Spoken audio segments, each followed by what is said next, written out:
ఇవాల్టి అమ్మ కథ అనంతుడెవరు?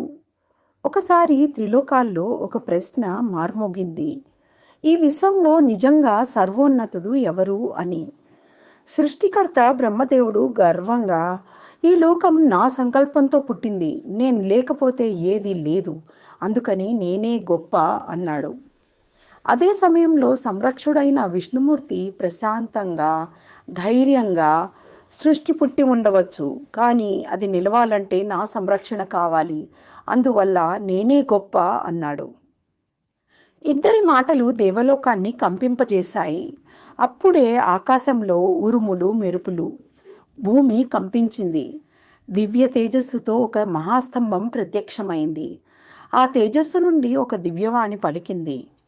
నా ఆది, నా అంతం కనుక్కోగలిగితే మీరు సర్వోన్నతులు అవుతారు. బ్రహ్మదేవుడు సరే అని హంసరూపం దాల్చి ఆ స్తంభం పైకి ఎగిరాడు. యుగాలు గడిచాయి, కానీ అంతం కనిపించలేదు.